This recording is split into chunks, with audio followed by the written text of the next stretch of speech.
Hello दोस्तों। यह कहानी मेरी और मेरे भैया की है। आज मैं आपको वह सब बताऊंगी कि किस तरह हम दोनों ने वह सब किया जो एक पति पत्नी के बीच में होता है। यह बात उन दिनों की है जब मैं अपने दूसरे कज़िन के साथ फार्म हाउस के स्विमिंग पूल में स्विमिंग कर रही थी। मेरे सबसे छोटे अंकल हमें स्विमिंग सिखा रहे थे। वह सभी को बारी बारी स्विमिंग सिखा रहे थे। हम लड़कियों ने सलवार कमीज पहनी थी क्योंकि यहाँ स्विमिंग का प्रोग्राम है।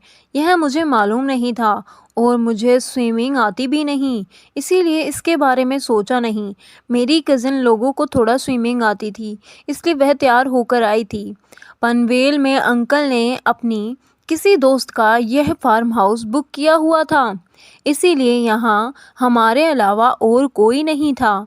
शाम का समय था और आसमान पर हल्के हल्के बादल थे और इसीलिए मौसम बहुत ही खुशनुमा हो रहा था। मेरी मम्मी अपनी बहनों और दूसरे रिश्तेदार औरतों के साथ बैठी बातें कर रही थी।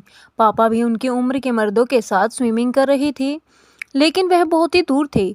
मेरी राकेश भैया भाभी के साथ एक कोने में पानी में मस्ती कर रहे थे। पानी काफ़ी ठंडा था और गहरा भी था। हम जहाँ स्विमिंग कर रहे थे वहाँ पानी हमारे गले तक था। गहरे नीले पुल में पानी भी नीला लग रहा था। अंकल ने मुझे पहले स्विमिंग के बारे में बताया। उन्हें मालूम था कि मुझे स्विमिंग नहीं आती है।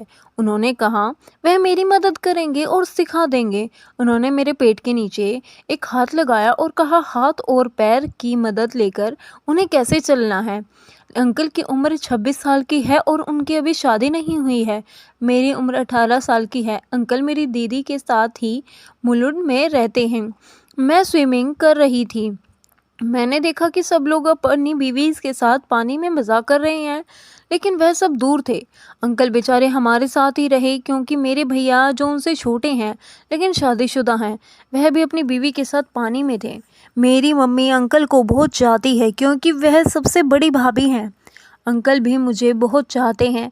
अंकल ने मेरे पेट के नीचे हाथ रखा हुआ था और मैं स्विमिंग के लिए हाथ पैर हिला रही थी। अंकल ने अचानक हाथ हटा लिया। मेरा संतुलन बिगड़ गया और मैं पानी में डूबने लगी। मैंने हाथ बढ़ाकर अंकल को पकड़ना चाहा और गलती से मेरा हाथ अंकल के ऐसी जगह पर लग गया जिसकी वजह से मैं घबरा गई, लेकिन अंकल ने कोई रिएक्शन नहीं दिया। अंकल ने फिर मुझे स्विमिंग करने को कहा और मैं फिर से स्विमिंग करने लगी। थोड़ी देर बाद अंकल ने कहा वह अब हाथ हटा रहे हैं और उन्होंने अचानक ही हाथ हटा लिया। फिर मेरे से संतुलन बिगड़ा और मैं डूबने लगी। मैंने खुद को संभालने के लिए हाथ बढ़ाया और मेरा हाथ फिर से अंकल के उसी जगह पर लगा। शायद मैंने जानबूझकर वहीं पर हाथ लगाया था। तभी मेरी एक कज़िन ने कहा कि अब उसे स्विमिंग करना है, तो मैंने कहा नहीं, अभी मैं थोड़ी देर और सीखूंगी। मैं फिर स्विमिंग करने लगी। अब मैं जानबूझकर बार बार गिरती थी और हर बार अंकल को ही हाथ लगाती थी क्योंकि ऐसा करके मुझे बहुत ही अच्छा लग रहा था। मैंने अंकल की आंखों में एक अलग ही चमक देखी थी। उनकी आंखों में अब एक नया इशारा था और वह मुझे और ज़्यादा महसूस करना चाहते थे। उन्होंने पूछा कि क्या और प्रैक्टिस करोगी, लेकिन ऐसा लगा कि उनका गला सूख रहा था और बड़ी मुश्किल से आवाज़ निकल रही थी। अभी मैं जवाब देने ही वाली थी कि पापा और भैया ने आवाज़ दी और कहा चलो लड़कियों, अब रात होने वाली है। मैं तो यह सुनकर मायूस हो गई, लेकिन मजबूरी में जाना ही पड़ा। लेकिन अंकल ने कहा वो थोड़ी देर बाद आएंगे। मैं समझ गई कि वह बाहर क्यों नहीं निकल सकते, क्योंकि पानी में मैंने कुछ महसूस किया था। वो थोड़ा नॉर्मल होने के बाद ही बाहर आएंगे। हम लोग फार्म हाउस के हॉल में आ गए। थोड़ी देर बाद अंकल भी आ गए, लेकिन वो बहुत ही चुप चुप थे और भाभी खाना खाने लग रही थी। मैं बार बार अंकल की तरफ देख रही थी, वह भी मेरी ही तरफ देख रहे थे। मेरे अंदर कुछ और ही चल रहा था। कुछ देर के बाद सब लोग खाना खा रहे थे। मुझे खाना अच्छा नहीं लग रहा था क्योंकि मेरा मन कुछ और खाना चाहता था। दूसरी तरफ अंकल भी एकदम से चुप चुप थे। शायद वह भी यही सोच रहे होंगे जो मैं सोच रही थी। कज़िन मुझसे बातें कर रही थी, लेकिन मुझे उनकी बातों में कोई भी दिलचस्पी नहीं थी। मैं अपने बारे में सोच रही थी। तभी सबका खाना ख़त्म हो गया। खाने के बाद सबने काफ़ी काम मज़ा लिया, थोड़ी गपशप की। 1:30 रात के 11 बज रहे थे। तब पापा ने कहा, अब सो जाओ क्योंकि सुबह नाश्ता करके वापस जाना है। हॉल में कारपेट पर ही बेड लगाया सबका। मेरा बेड दीवार के पास खिड़की के नीचे लगाया। मैं वहीं लेट गई। सभी मर्दों के बिस्तर एक साथ लगाए गए और उनके पैरों की तरफ थोड़ी दूरी पर सब औरतों के बेड लगाए गए। मैंने देखा कि अंकल का बेड मेरी खिड़की के बाद एक खिड़की छोड़कर लगाया गया है। उनके बराबर थोड़ा दूर पापा का बेड था। हम सबके लेटने के बाद हॉल की लाइटें बंद कर दी गई। मैंने खिड़की से चांदनी की रोशनी अंदर आ रही थी और उस खिड़की के नीचे रात की रानी की खुश मुझे और मदहोश कर रही थी। मैं आज शाम के एक एक पल को याद कर रही थी।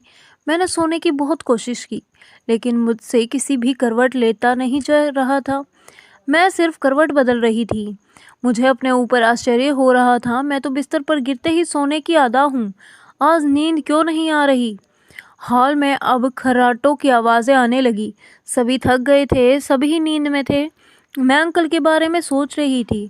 अब सब कुछ मेरी बर्दाश्त से बाहर हो गया। मैं जानती थी कि अंकल मेरे लिए ही सपना देख रहे होंगे।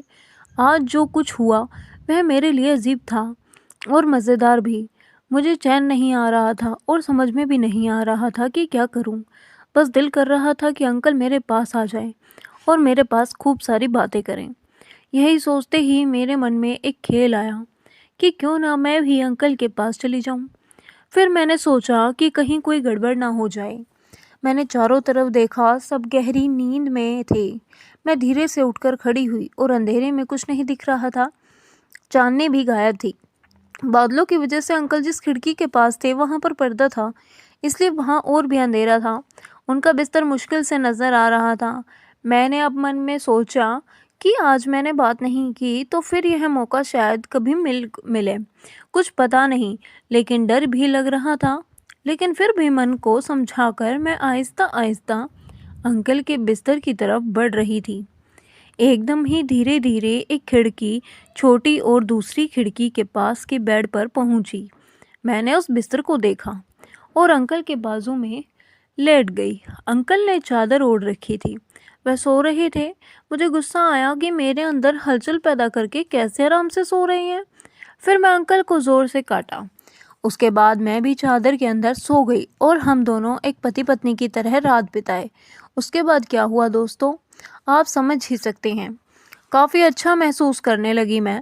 इस कदर खो गई कि मुझे यह भी याद नहीं रहा कि यहाँ और भी लोग हैं। फिर अचानक ही मेरी नज़र खिड़की के बाहर पड़ी तो मैंने देखा कि बाहर की रोशनी होने वाली है। मैं धीरे से उठकर अपने बेड पर गई। उठते हुए मुझे महसूस हुआ कि मैं वहाँ तक जा नहीं पाऊंगी क्योंकि मुझे काफ़ी तकलीफ़ हो रही थी। मैं बहुत ही हिम्मत करके अपने बिस्तर पर गई और सो गई। जब सुबह खिड़की से धूप की रोशनी मेरे ऊपर पड़ी तो मैं उठकर बैठ गई। अंकल, पापा और दूसरे लोगों के साथ ब्रेकफास्ट की तैयारी कर रहे थे, जबकि भैया सबको जगा रहे थे। सबने अपना सामान बांध लिया। नाश्ते के बाद वापसी का घर सफ़र करना था। मैं बाथरूम से बाहर आकर अंकल के बाजू में बैठ गई। अंकल ने पूछा,